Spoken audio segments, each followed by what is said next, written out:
Okay, magandang araw. Unang-una, magte-thank you ako kay Lord dahil binigyan tayo ng ganitong klaseng gawa.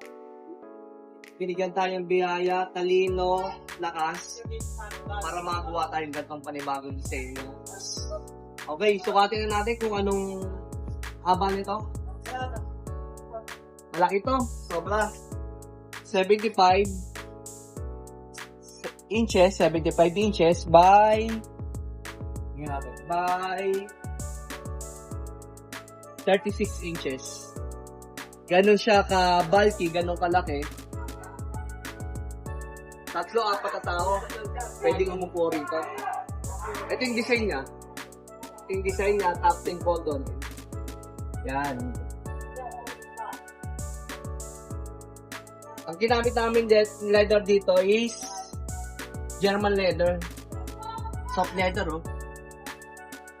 Eurotex foam, 6 inches, ganun kakapal. At meron tong plywood sa ilalim. Makikita nyo, hindi, para siyang loose cushion, pero hindi siya loose cushion. Fixed cushion ang tawag dito. May plywood to. Naka-bolting sa ilalim. Hindi siya tatanggal, na-fix lang siya. Ito, ang kulay na pinili, brown. Solid yan, oh. Napakabigat.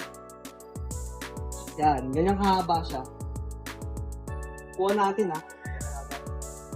Yun. Uy, malalim. Ito ka relax. Relax ka talaga pag nanood ka ng TV, oh.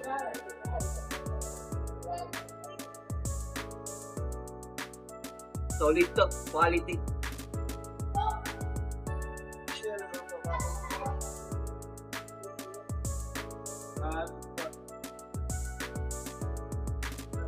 Wait. Punta na kayo dito sa Arek Furniture Shop. Paggawa na kayo. Kahit anong sukat, design, tignan po natin kung kaya natin gawin.